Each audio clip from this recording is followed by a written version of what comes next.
Hey kawan, welcome to EDCReady. Today we are doing a full review of this guy. This is a Ganzo Firebird F753M 440C. I have to look at that because if not, I can't remember what this guy's name is.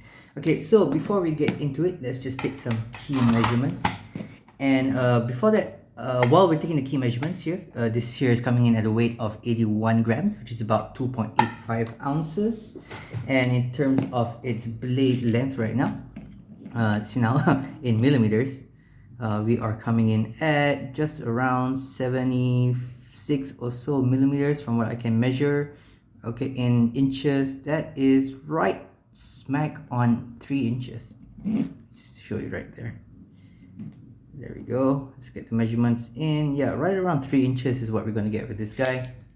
In terms of the blade thickness, very important right here, we are coming in at 0.12, sorry, we are coming in at 0.11 inches on my calipers, or 0.12 inches, which is about 3 millimeters. If I'm pressing it too hard, maybe that's the reason why.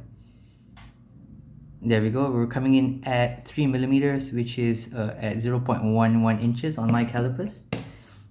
Let's measure the thickness of the scales right here. We're coming in at 0.4 inches, a very nice thickness. And in millimeters at 11.1 millimeters, and a height of let's see now, 28.1 millimeters, or just over 1.1 inches. All right, so that is the knife right here. I bought this at Gadget World to You. You can check that out. I will try to remember to leave a link to gadgetworldtoyou.com on my in my description.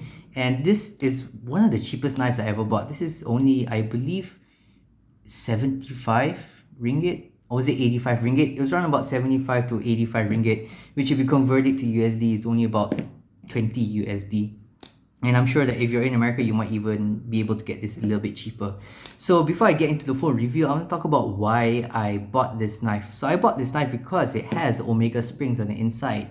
And for those of you who might not know, I have a Benchmade bug out with broken Omega springs. They didn't break when they arrived, they broke over a long enough period of time. When I say long period of time, I'm talking about 5 to 6 months. Both this one Omega spring broke, and 2 months after that, the other side of this Omega spring broke. Contacted Benchmade, they say that they'll send me a new pair, but they have yet to send it to me or replied my or they actually took 6 weeks to reply my first email. So keep that in mind. I just want you to know that the Omega springs here do not fit into the Omega springs here. So let's get into the review. Let's start with the blade. The blade here is made out of a 440C steel. Okay, Ganzo typically uses only 2 steels. They're 440C and then they're D2 steel. I've had experiences with both, and I know that Ganzo's heat treat is quite impressive. Their D2 does hold an edge for a relatively long time. It does have a pretty high HRC, which is the hardness of the blade, which means it's able to hold its sharp edge for a little while. Now the 440C is definitely not going to hold an edge as long as D2, but it is stainless and I like that. 440C is really down the budget end, but it's better than 8CR13 MOV. I would put it along the same lines as 14C28N. So it's a really good budget steel, and for a $20 knife or an 80 ringgit knife, this is going to be a really good steel. Okay, let's talk about the blade. The blade is not very thick. It's about 3 millimeters, 3.1 millimeters, which is about 0.11 inches I measured just now. It's not a very high flat grind. It is a flat grind, but it's not a full flat grind like you see in Spyderco knives. This is a full flat grind, which means that it does come to a nice thin edge. But with that being said, the sharpening of this knife is really good. You can see the micro bevel there. It's actually quite high up onto the blade. If I can just compare it to a Spyderco, this is an 85 salt.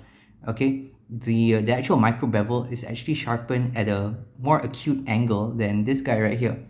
And what that means is that this actually comes really sharp out of the box. This comes sharper than my ZT knife, the ZT0450CF. It actually comes a lot sharper than this knife. I'm actually really impressed by how sharp this is coming out of the box. And I think the only knife I feel like comes out of the box sharper are my cold steel knives that I've had in the past. So that's really impressive. This is right around the sharpness as Civivi knives when they come out of the box.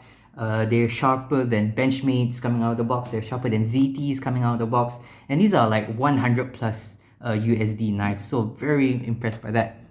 As for the blade shape, pretty generic blade shape. It's not my favorite kind of blade shape. You have just a little bit flat and it is mostly belly. Like the flat just ends around there. Then it's belly all the way to the top. Fantastic if you're doing any kind of rocking cuts, but in my everyday life, I do a lot of pulling cuts. So I do like the more flatter blade profiles like this guy. This is the 10 gram Santa Fe. That being said, it does make up for it for the sharpness of the edge and then the sharpness of the tip as well. Let me just show you that. This comes to a nice fine tip, and add the fact that it has a nice wedge up top here. It's actually a nice needle point kind of tip right there. It's very reminiscent to the Spyderco Dragonfly, which I've had before. Also had this nice pointy tip because of that sharpened edge and then that very sharp edge, and then the swedge at the top. You get this nice needle point. I didn't do a lot of cutting with this knife. I didn't cut a lot of boxes. Yes, I opened some packaging with this knife. But what this knife really excels at is when I had steak the other day, the steak knife that they had in the restaurant was really bad. So I used this to cut up my steak and it just sliced through the steak like better than a hot knife through butter. The steak just split, the fibers of the steak just split beautifully under this knife.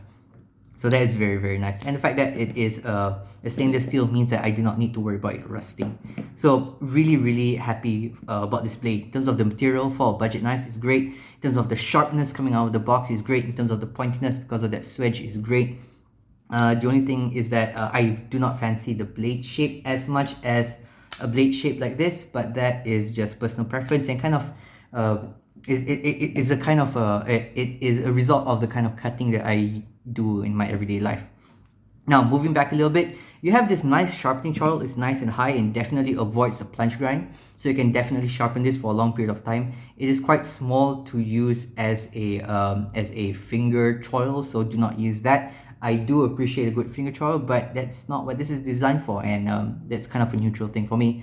Thumb studs, I really like these thumb studs because of how high they are. As you can see here, they do stick out. Yeah, hold on, as you can see here, there we go. Yeah, they do stick out from the scales, off the sides of the scales quite nicely, so you can get a nice purchase on them. Sorry, you can get a nice purchase on them. However, you cannot do the Benchmade thing where you have this kind of angle and you cannot just push it out on the angle like that.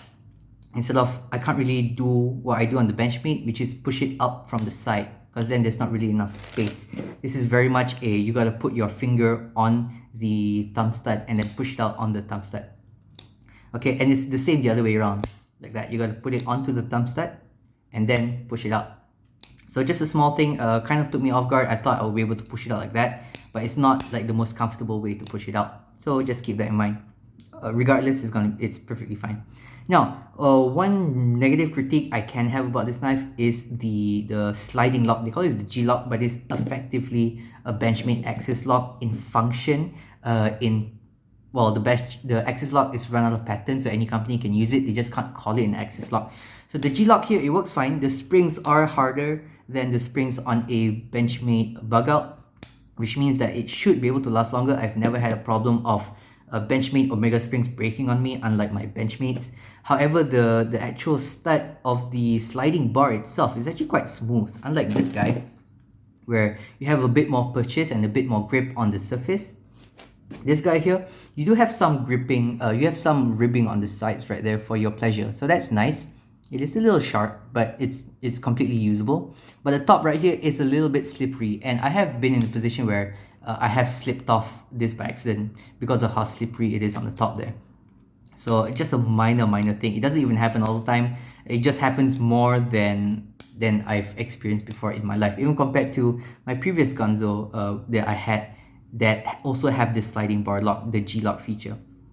Okay, so let's go into the hardware. We have some nice blue hardware on this black G10, very common of Ganzo. Nice hardware. They have not like worn out yet, although that will happen over time because these are not hard anodized screws right here. They will wear out eventually, but overall they look nice. The screws have improved. I feel like the first Ganzo that I had, I can't remember what the serial name was. You can check that out on my channel. The screws were like pretty bad. The screws were kind of stripped out a little bit, and then they kind of mismatched like like you had to take out the screw on this side, then you gotta take out the screw on this side, then you gotta take out the screw on this side, and sometimes it's free spinning and you wouldn't really come out. This guy right here, no problem at all. You just unscrew here, here, here, and then it comes off quite easily. So I really like that.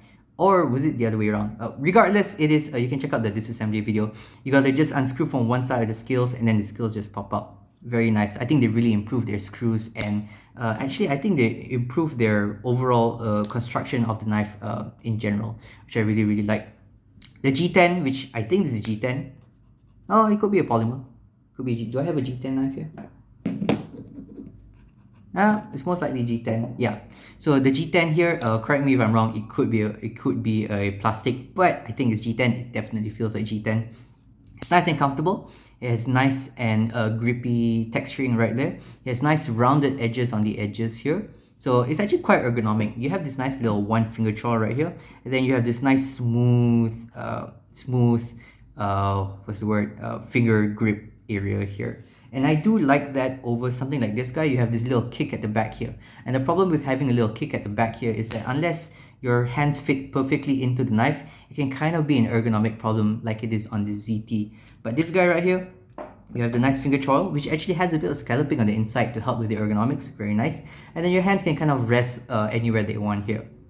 So that's very, very good. Very impressive, the ergonomics. Couple of things I wish that it had. I wish that it had jimping up at the top here, because when I'm gripping here, it's fine because I have some nice jimping up here.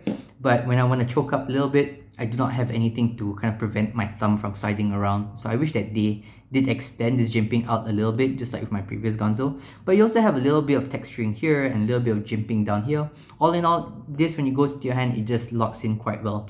You have the clip that is not a deep carry pocket clip, which I do enjoy a deep carry pocket clip, but it does help with the placement of it does help with how the clip places into your hands, which is nice and comfortable in the hands right there. Okay, you have a nice lanyard hole. There's no back spaces, so it just goes all the way through. I do not use any lanyards. I feel like they kind of bulk up in my pocket a little bit, but if you want to use a lanyard hole, this is a nice lanyard hole. And then yeah, you have these 3 T6 screws right here to unscrew for the pocket clip to swap it around or to tighten it. And then in the back here, yeah, final details, it has some nice standoffs in the back, and then it has a centering that is almost perfect. Okay, this knife actually, when I got it out of the box, had no blade play whatsoever, and now as with my other Ganzo, it does develop a little bit of blade play over time, but that little bit of blade play just maximizes to like a very small wiggle, and it kind of stays there for the rest of its life. It doesn't develop any more blade play, and the reason for that is because it has these full steel liners, unlike the Benchmade bug out, which doesn't have full steel liners. So it's definitely, you're trading lightness for more durability. So this is going to be a much more durable knife than the bug out, because it has this full steel liners that are skeletonized, and then the standoffs in the back there. So this guy feels solid in the hand, and because it has those liners, you will develop a little bit of blade play because it just has phosphor bronze washers and Teflon on one side, but it kind of maxes out at this small amount of wiggle and doesn't change over time. So in conclusion, what do I feel about this knife? This is a really good budget knife. As budget knives go, this has a pretty good steel. It has very sharp, it's very sharp coming out of the box, which I really like. It's a very good utilitarian blade shape, very good all-rounder blade shape. Great fidget factor. You can flick it, you can spidey flick it, you can just flick it with the thumb stud, you can just flick it with the G-lock itself. It does carry quite nicely in the pocket because it is canted and it's quite small in the pocket. It is 2.8 ounces, which is slightly heavier than you expect from a knife of this size, but it is not bad at all. You can carry this in your pocket quite nice. It is not deep carry, which is a negative thing I can say, and then it doesn't have any jimping at the top here, which is also a negative thing that I can say. But all in all, this is a solidly built knife and I like it. And if I was in a world where I only had 80 ringgit or 20 USD to spend on a knife, it's either going to be the QSP Parrot if you want the D2 steel, or it's going to be this knife, which I will use this knife. I will get this knife over the QSP Parrot almost any other time of the day. Okay, yeah, that's a weird phrasing. Okay guys, thank you very much. I'm gonna go pick up my daughter from her daycare today. Thanks and stay ready.